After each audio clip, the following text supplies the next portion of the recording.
صالح علیہ السلام کے بعد اللہ تعالیٰ نے سیدنا ابراہیم علیہ السلام کو مبعوث فرمایا۔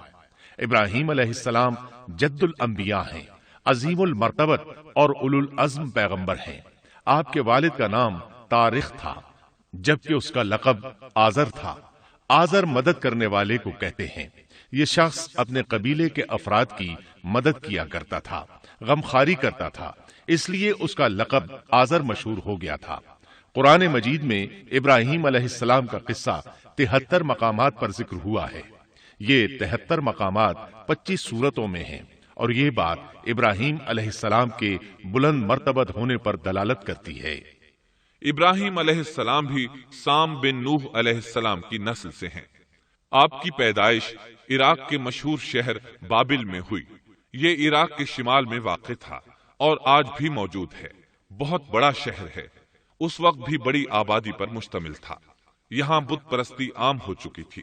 اللہ تعالی سورۃ العنکبوت آیت 25 میں فرماتے ہیں، ابراہیم نے کہا کہ تم نے جن بتوں کی پرستش اللہ کے سوا کی ہے، انہیں تم نے اپنی آپس کی دنیاوی دوستی کے بنا پر معبود ٹھہرا لیا ہے۔ مطلب یہ کہ وہ لوگ اللہ کی عبادت بتوں کو اللہ کا شریک ٹھہرا کر کرتے تھے۔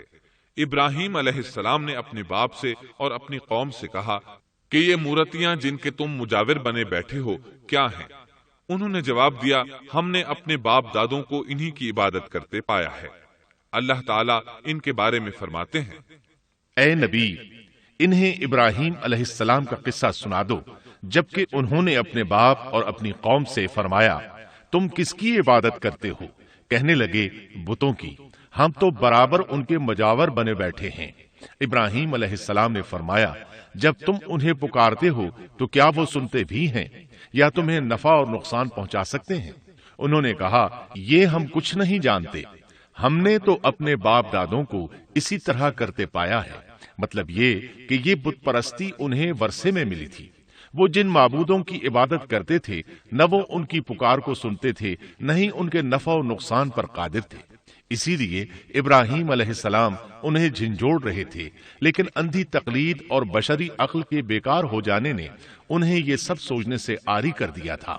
اللہ تعالیٰ نے ابراہیم علیہ السلام کی خصوصی رہنمائی فرمائی تھی، جیسا کہ سورۃ الانبیاء آیت 51 میں ہے، اور ہم نے ابراہیم کو پہلے سے ہدایت عطا فرما دی تھی اور ہم اسے جانتے تھے۔ ابراہیم علیہ السلام نے کبھی ایک لمحے کے لیے بھی بتوں کی پوجا نہیں کی تھی۔ آپ نے اپنی قوم کو بتوں کی پوجا کرتے دیکھا تو انہیں ملامت کی، ایک اللہ کی طرف دعوت دی، اور اس دعوت کی ابتدا انہوں نے اپنے باپ سے کی۔ اللہ تعالیٰ سورہ مریم میں فرماتے ہیں، اے نبی، کتاب میں ابراہیم کا ذکر کر، بے شک وہ سچا نبی تھا۔ جب اس نے اپنے باپ سے کہا، اے میرے باپ، بے شک مجھے وہ علم عطا ہوا ہے جو تمہیں حاصل نہیں، اس لیے میری اطاعت کریں، میں آپ کو سیدھا راستہ دکھاؤں گا۔ اے میرے باپ، شیطان کی عبادت نہ کریں، بے شک شیطان اللہ کا نافرمان ہے۔ ان بتوں کی عبادت گویا شیطان کی عبادت ہے، اس لیے آپ نے ان معبودوں کو شیطان سے تعبیر کیا۔ فرمایا، اے میرے باپ، بے شک مجھے خوف ہے کہ تم پر اللہ کا عذاب آئے، پھر تم شیطان کے ساتھی ہو جاؤ۔ باپ نے ان کی بات سن کر کہا، اے ابراہیم، کیا تو میرے معبودوں سے پھرا ہوا ہے؟ البتہ اگر تو باز نہ آیا تو میں تجھے سنسار کر دوں گا، اور تو مجھ سے ایک مدت تک دور ہو جا، یعنی مجھ سے اتنا دور ہو جا کہ کبھی مجھے نظر نہ آئے۔ ابراہیم علیہ السلام نے اپنے باپ پر نرمی اور مہربانی کرتے ہوئے ان سے کہا، آپ پر سلامتی ہو، میں اپنے رب سے آپ کے لیے بخشش طلب کرتا رہوں گا۔ لیکن جب بعد میں ان پر واضح ہو گیا کہ وہ تو اللہ کا دشمن ہے، تو ابراہیم علیہ السلام اس سے بے تعلق ہو گئے۔ سورہ توبہ آیت 114 میں اللہ فرماتے ہیں، اور ابراہیم کا اپنے والد کے لیے بخشش طلب کرنا ایک وعدے کی وجہ سے تھا جو وہ اس سے کر چکے تھے، لیکن جب انہیں معلوم ہو گیا کہ وہ اللہ کا دشمن ہے تو اس سے بیزار ہو گئے۔ بے شک ابراہیم بڑے نرم اور تحمل والے تھے۔ کسی ایماندار کے لیے جائز نہیں کہ وہ کسی کافر کے لیے دعائے مغفرت کرے، بلکہ مومن پر حرام ہے کہ وہ کسی کافر یا عیسائی وغیرہ کے لیے مغفرت طلب کرے یا اس سے یہ کہے کہ اللہ تجھ پر رحم کرے۔ ابراہیم علیہ السلام کے والد نے انہیں دھمکی دی تھی کہ اگر تم اس دعوت سے باز نہ آئے تو میں تمہیں سنسار کر دوں گا۔ اس کے جواب میں ابراہیم علیہ السلام اپنے والد کے ساتھ انتہائی شفقت سے پیش آئے اور اس سے کہنے لگے، میں آپ کے لیے اپنے رب سے استغفار کرتا رہوں گا، اس لیے کہ آپ اپنے والد پر بے حد مہربان تھے۔ اس لیے اللہ تعالیٰ بھی ابراہیم علیہ السلام پر بے حد مہربان تھے اور آپ کا لقب خلیل الرحمن رکھ دیا گیا۔ خلت محبت کا وہ انتہائی درجہ ہے جس کے ساتھ دل محبت سے بھر جاتا ہے، یعنی وہ بہت سے لوگوں سے بڑھ کر اللہ تعالیٰ کو محبوب تھے۔ والد کے سخت جواب کے بعد ابراہیم علیہ السلام نے ان سے علیحدگی اختیار کر لی اور انہیں مخاطب کر کے فرمایا، میں تمہیں چھوڑتا ہوں اور جنہیں تم اللہ کے سوا پکارتے ہو ان کو بھی چھوڑتا ہوں، میں اپنے رب کو پکاروں گا، مجھے امید ہے میں اپنے رب کو پکار کر محروم نہیں رہوں گا۔ آپ اللہ کے پیارے اور پسندیدہ نبی تھے۔ جب آپ نے اپنی قوم کو توحید کی دعوت دی اس وقت آپ نوجوان تھے، آپ کی عمر 16 سال تھی۔ ساتھ میں آپ اس بات پر غور و فکر بھی کرتے کہ آخر یہ لوگ بتوں کی پوجا کیوں کرتے ہیں۔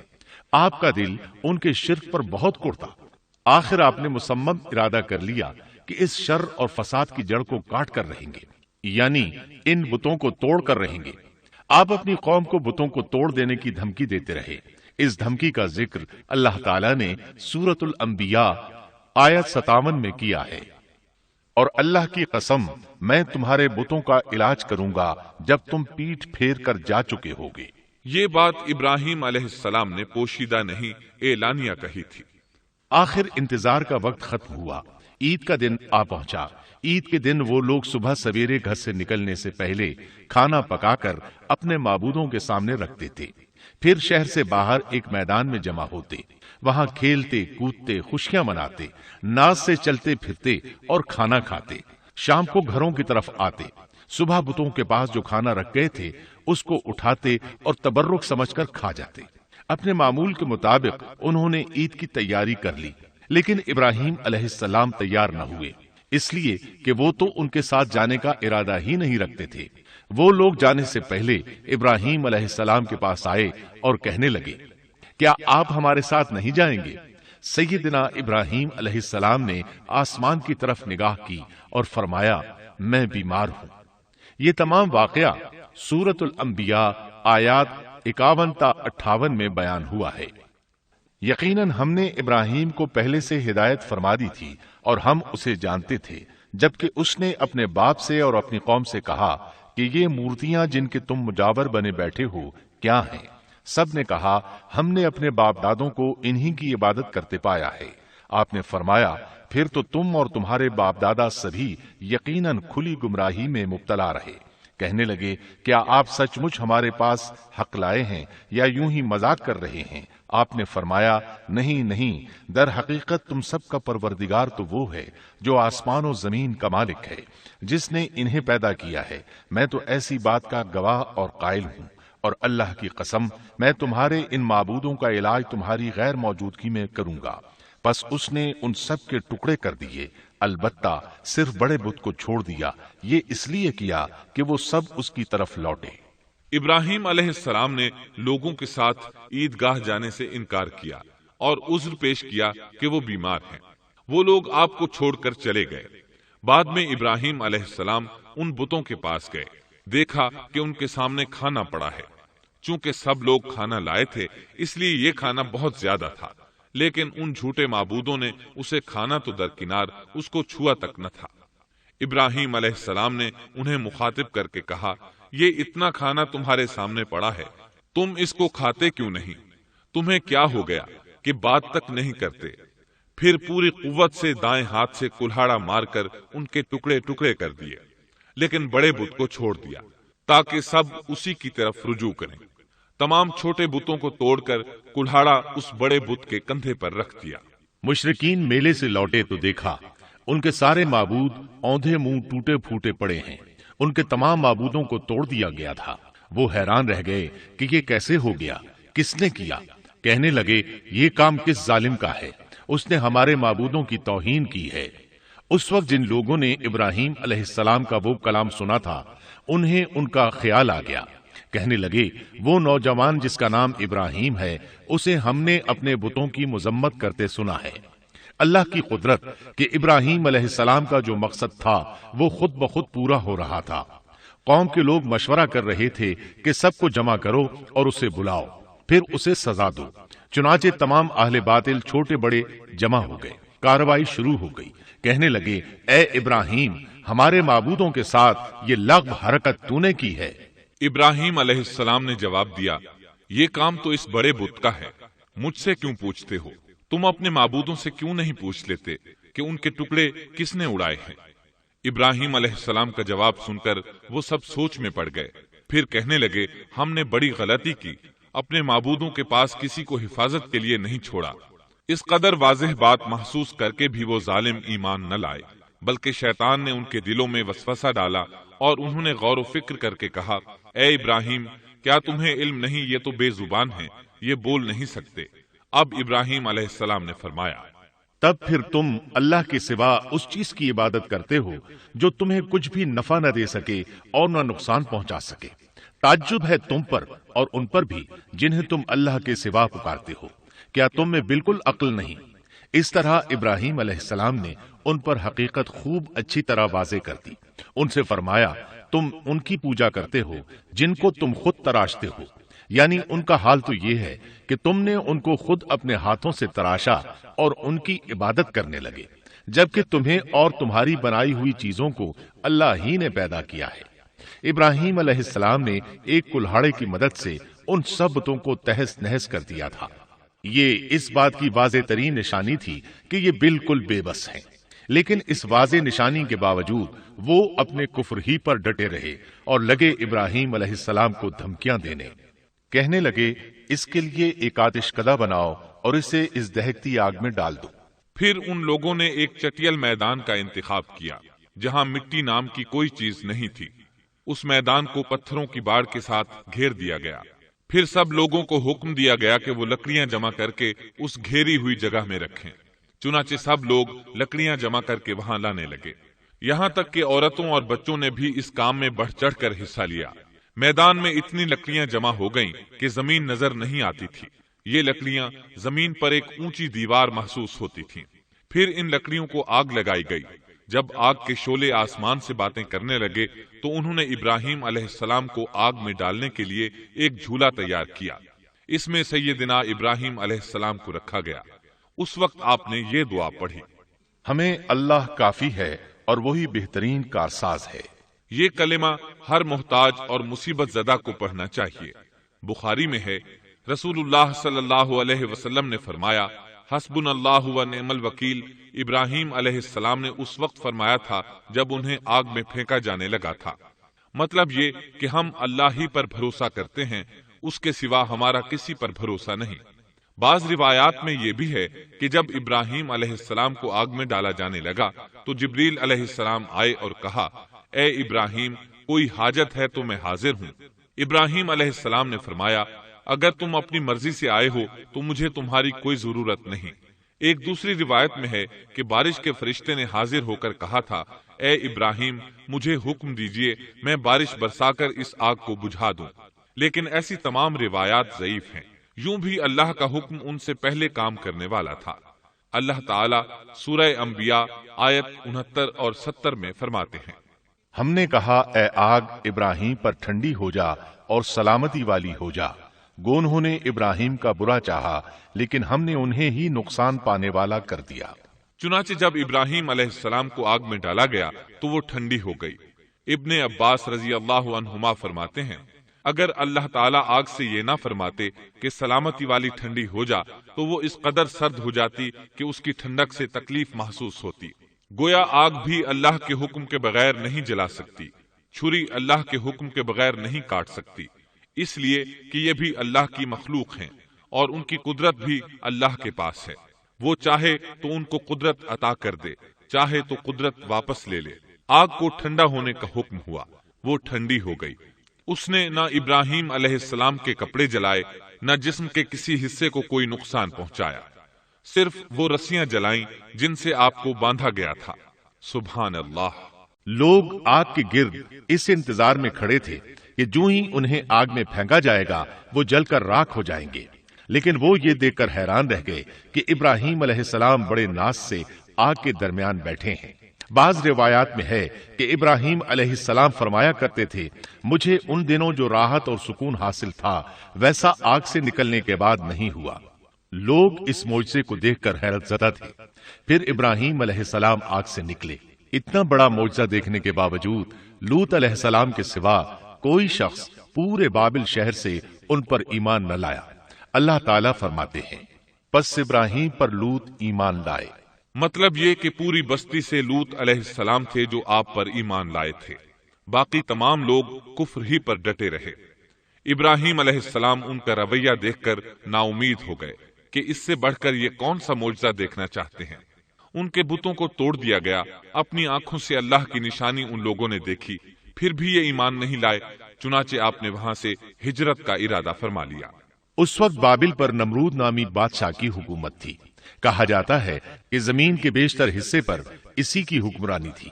جب اس کے پاس یہ خبریں پہنچیں کہ ابراہیم علیہ السلام کو آگ میں ڈالا گیا لیکن آگ نے انہیں نہیں جلایا، تو اس نے ابراہیم علیہ السلام کو اپنے دربار میں پیش کرنے کا حکم دیا۔ ابراہیم علیہ السلام کو وہاں لایا گیا۔ نمرود نے ان سے ان کے رب کے بارے میں سوال کیا۔ اللہ تعالیٰ سورۃ البقرہ آیت 258 میں فرماتے ہیں، کیا تو نے اس شخص کو نہیں دیکھا جس نے ابراہیم سے اس کے رب کے متعلق جھگڑا کیا، اس لیے کہ اللہ نے اسے سلطنت دی تھی۔ ایک روایت میں ہے کہ 4 بادشاہوں نے زمین کے بیشتر حصے پر حکمرانی کی ہے، ان میں سے ایک نمرود ہے۔ نمرود اپنے وقت کا حاکم و بادشاہ تھا۔ ابراہیم علیہ السلام سے جب اس کی اللہ تعالیٰ کے بارے میں بات چیت ہوئی تو ابراہیم علیہ السلام نے کہا، میرا رب وہ ہے جو زندہ کرتا ہے اور مارتا ہے۔ جواب میں اس نے کہا، میں بھی زندہ کرتا ہوں اور مارتا ہوں۔ چنانچہ اس نے حکم دیا کہ جیل سے 2 آدمیوں کو لے آؤ۔ جیل سے 2 ایسے آدمیوں کو لایا گیا جن کے لیے سزائے موت کا فیصلہ ہو چکا تھا۔ اس نے ان میں سے ایک کے قتل کا حکم دیا، دوسرے کو معاف کر دیا۔ اس سے اس نے یہ ثابت کرنا چاہا کہ وہ بھی زندہ کر سکتا ہے اور موت دے سکتا ہے، اور کہنے لگا، دیکھ لو، میرے حکم سے لوگ مرتے ہیں اور میرے حکم سے انہیں زندگی ملتی ہے۔ اس کی بات سن کر ابراہیم علیہ السلام نے غور کیا کہ اگر وہ اس سے موت و حیات کے باریک فلسفے پر بحث کریں گے تو نمرود کا مقصد پورا ہو جائے گا اور میرا مقصد پورا نہیں ہو پائے گا۔ اس لیے بحث و مباحثے کی بجائے کوئی مضبوط دلیل پیش کر دی جائے تاکہ حق و باطل کے درمیان فرق واضح ہو جائے۔ چنانچہ آپ نے فرمایا، بے شک اللہ سورج کو مشرق سے لاتا ہے، تو اس کو مغرب سے لے آ۔ کافر بادشاہ یہ سن کر مبہوت رہ گیا، اس کا سر جھک گیا۔ اللہ تعالیٰ فرماتے ہیں، تب وہ کافر حیران رہ گیا اور اللہ نا انصافوں کو سیدھی راہ نہیں دکھاتا۔ ان تمام باتوں کے بعد نمرود کو یہ معلوم کرنے کی ضرورت نہیں رہی کہ ابراہیم علیہ السلام آگ سے کیسے نجات پا گئے، کیونکہ حقیقت اس پر آشکار ہو چکی تھی۔ وہ جان گیا تھا کہ اصل معاملہ کیا ہے۔ چنانچہ اس نے ابراہیم علیہ السلام سے کہا، آپ اس ملک سے نکل جائیے، ہم آپ کو یہاں نہیں رہنے دیں گے۔ ابراہیم علیہ السلام نے عراق کو خیر بات کہا اور شام کی طرف ہجرت کر گئے۔ یہاں آ کر وہ حران نامی بستی میں مقیم ہوئے۔ اسی جگہ آپ نے اپنے چچا ہاران کی بیٹی سیدہ سارہ علیہ السلام سے شادی کی۔ اللہ تعالیٰ اس ہجرت کے بارے میں فرماتے ہیں، اور ہم اسے یعنی ابراہیم اور لوط کو بچا کر اس زمین کی طرف لے آئے جس میں ہم نے جہان کے لیے برکت رکھی تھی۔ جب آپ حران کے مقام پر پہنچے تو وہیں ٹھہر گئے، وہیں رہنے لگے۔ یہاں آ کر آپ کا شمار بنو حران میں ہونے لگا۔ آپ لوگوں کو اسی شہر میں رہنے کی دعوت دیتے۔ اس شہر کے لوگ بتوں کی پوجا نہیں کرتے تھے بلکہ ستاروں کو پوجتے تھے۔ ابراہیم علیہ السلام نے جب ان کی یہ حالت دیکھی تو ارادہ کر لیا کہ ان لوگوں کو بتائیں گے کہ ستاروں کی عبادت کرنا باطل ہے۔ یہ لوگ چونکہ نجوم پرست تھے، اس لیے ان کی عبادت کا وقت رات کو ہوتا تھا، اور یہ لوگ رات کے وقت عبادت کرتے تھے کیونکہ ان کے معبود یعنی ستارے رات ہی کو طلوع ہوتے ہیں۔ چنانچہ ابراہیم علیہ السلام انہیں یہ دکھانے کے لیے کہ ان چیزوں کی عبادت باطل ہے، ایک دن ان کے ساتھ نکلے۔ اللہ نے آسمان کے دروازے کھول دیے تو ابراہیم علیہ السلام نے چاند، ستاروں، سیاروں اور آسمان و زمین کی سلطنت کو دیکھا۔ اللہ تعالیٰ نے ابراہیم علیہ السلام سے تمام پردے ختم کر دیے جو عام طور پر لوگوں کی آنکھوں پر ہوتے ہیں، اور انہوں نے وہ کچھ دیکھا جسے آج کی رصد گاہیں بھی نہیں دیکھ سکتی۔ اللہ تعالی سورۃ الانعام آیت 75 میں فرماتے ہیں، اور اسی طرح ہم نے ابراہیم کو آسمان اور زمین کی سلطنت کا مشاہدہ کرا دیا تاکہ وہ یقین کرنے والوں میں سے ہو جائے۔ آسمان اور زمین کی سلطنت اور دیگر معجزات دکھانے کے بعد اللہ تعالیٰ فرماتے ہیں، آسمان اور زمین کی پیدائش یقیناً انسان کی پیدائش سے بہت بڑا کام ہے۔ اللہ تعالیٰ ایک دوسرے مقام پر فرماتے ہیں، آسمان اور زمین میں بہت سی نشانیاں ہیں جن سے یہ منہ موڑ کر گزر جاتے ہیں۔ ابراہیم علیہ السلام حران شہر کے ستارہ پرستوں کو لے کر ایک رات نکلے۔ اچانک ایک ستارہ طلوع ہوا، اس کی چمک دمک بہت تھی، شکل صورت کے لحاظ سے بھی بہت خوبصورت تھا۔ اس وقت ابراہیم علیہ السلام نے بطور مذاق کہا، یہ میرا رب ہے۔ لیکن جب وہ ستارہ کچھ دیر بعد چھپ گیا تو کہنے لگے، یہ تو غروب ہو گیا، یہ رب کیسے ہو سکتا ہے؟ جو چھپ جائے وہ رب نہیں ہو سکتا، پس میں تو غروب ہونے والوں کو پسند نہیں کرتا۔ اگلے روز وہ پھر ان لوگوں کو ساتھ لے کر نکلے تو چاند کو دیکھا۔ یہ شکل صورت میں ستاروں سے کہیں زیادہ خوبصورت تھا، روشن تھا، لیکن یہ بھی غروب ہو گیا۔ تو ابراہیم کہنے لگے، اگر مجھے میرے رب نے ہدایت نہ کی تو میں گمراہ لوگوں میں شامل ہو جاؤں گا۔ اے اللہ، تو کہاں ہے؟ اپنی طرف میری رہنمائی کر۔ ان باتوں سے ابراہیم علیہ السلام ان لوگوں کو غور و فکر کی دعوت دے رہے تھے تاکہ وہ غور کریں، آخر رب چھپ کیسے سکتا ہے؟ اگر چاند رب ہے اور دن کے وقت کسی کو اپنے معبود کی حاجت ہوگی تو وہ کیا کرے گا؟ لہٰذا چاند کسی صورت رب نہیں ہو سکتا۔ پھر جب دن چڑھا اور سورج طلوع ہوا تو کہنے لگے، یہ میرا رب ہے، یہ تو سب سے بڑا ہے۔ پھر لوگوں کو مخاطب کر کے کہنے لگے، تم رات کو چھوٹے چھوٹے ستاروں کی پوجا کرتے ہو، کیوں نہ تم اتنے بڑے ایک ہی رب کی پوجا کر لو۔ لیکن جب وہ بھی غروب ہو گیا تو کہنے لگے، یقیناً میں تمہارے شرک سے بیزار ہوں، یہ معبود کیسے ہو سکتے ہیں؟ ان میں تو تبدیلی آتی رہتی ہے، کبھی طلوع ہوتے ہیں کبھی غروب ہوتے ہیں۔ یہ اس بات کی دلیل ہے کہ یہ مخلوق ہیں اور ان کا خالق کوئی اور ہے جس کے حکم کے یہ تابع ہیں۔ جب یہ خود مخلوق ہیں اور کسی اور کے تابع ہیں تو کسی کو نفع نقصان پہنچانے پر کس طرح قادر ہو سکتے ہیں؟ پھر اپنی قوم کو مخاطب کر کے کہنے لگے، میں اپنا رخ اس کی طرف کرتا ہوں جس نے آسمانوں کو یکسو ہو کر پیدا کیا، اور میں شرک کرنے والوں میں سے نہیں ہوں۔ اب بھی وہ اپنی بات پر اڑے رہے۔ تب آپ نے فرمایا، تم مجھ سے اللہ کے بارے میں جھگڑ رہے ہو، مجھے تو اللہ راہ دکھا چکا ہے اور اس نے مجھے دلیل عطا فرمائی ہے۔ میں یقیناً جانتا ہوں کہ تمہارے تمام معبود بے بس اور بے طاقت ہیں۔ جاؤ، تم سے اور تمہارے ان معبودوں سے جو ہو سکے کر لو، میرے رب کی مرضی کے بغیر کچھ بھی نہیں ہو سکتا۔ میرے رب نے ہر چیز کے علم کو اپنے گھیرے میں لے رکھا ہے، کیا پھر بھی تم نصیحت حاصل نہیں کرو گے؟ اور میں تمہارے معبودوں سے خوف کیوں کھاؤں؟ تم اللہ سے نہیں ڈرتے؟ ان کو اللہ کا شریک ٹھہرا رہے ہو۔ اللہ نے اس کی کوئی دلیل نازل نہیں کی۔ اگر تم میں صحیح علم ہے تو تم ہی بتلا دو کہ ہم دونوں جماعتوں میں سے امن کا زیادہ حقدار کون ہے۔ امن انہی کے لیے ہے جو ایمان لانے کے بعد دین کو شرک سے خلط ملط نہیں کرتے۔ حقیقت میں ہدایت یافتہ وہی لوگ ہیں۔ یہی ہمارے وہ دلائل تھے جو ہم نے ابراہیم علیہ السلام کو ان کی قوم کے مقابلے میں عطا کیے تھے، اور ہم جسے چاہیں مرتبے میں بڑھا دیں۔ بے شک تیرا رب بڑی حکمت والا ہے۔ ان لوگوں نے پھر بھی کفر ہی کیا، کوئی بھی ایمان نہ لایا۔ چنانچہ ابراہیم علیہ السلام نے ایک بار پھر ہجرت کی اور مصر جا پہنچے۔ مصر کے بادشاہ کو خبر ملی کہ ایک شخص ہجرت کر کے آیا ہے اور اس کے ساتھ ایک عورت ہے، وہ بہت زیادہ حسین و جمیل ہے۔ چنانچہ اس ظالم نے اپنے کارندوں کو بھیجا کہ اس عورت کو میرے پاس لے آؤ، ساتھ ہی اس سے پوچھنا کہ تمہارے ساتھ جو آدمی ہے وہ کون ہے، اگر وہ اس کا خاوند ہو تو اسے قتل کر دینا۔ ادھر بادشاہ نے اپنے کارندوں کو حکم دیا، ادھر اللہ نے ابراہیم علیہ السلام کی طرف وحی بھیج دی۔ انہوں نے سارہ علیہ السلام سے کہا، اگر وہ تجھ سے میرے بارے میں پوچھیں تو بتا دینا تم میری بہن ہو۔ پھر سارہ سے بولے، اے سارہ، روئے زمین پر میرے اور تیرے سوا کوئی مومن نہیں، یعنی یہ کافروں کی سرزمین ہے، یہاں کوئی مومن نہیں، اس لحاظ سے تم میری دینی بہن ہو۔ پھر بادشاہ نے ابراہیم علیہ السلام کو پیش کرنے کا حکم دیا۔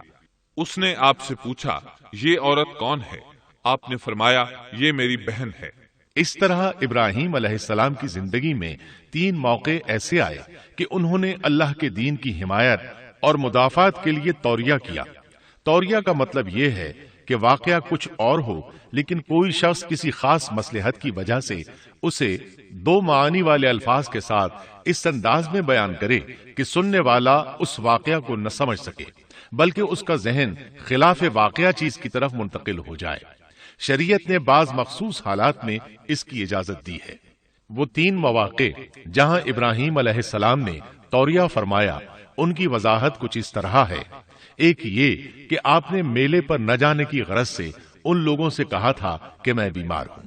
دوسرے موقع پر یہ فرمایا تھا یہ کام اس بڑے سردار بت کا ہے۔ تیسرے سارہ علیہ السلام کو دینی بہن قرار دیا۔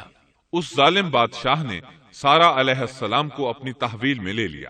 جب سارہ علیہ السلام کو معلوم ہوا کہ وہ ایک بدکار شخص ہے تو انہوں نے اللہ تعالیٰ سے دعا کی، اے اللہ، تجھے معلوم ہے میں تجھ پر اور تیرے نبی پر ایمان لائی ہوں اور اپنے جسم کو اپنے خاوند کے سوا ہر ایک سے محفوظ رکھا ہے، لہٰذا آپ اس کافر کو مجھ پر مسلط نہ کیجیے گا۔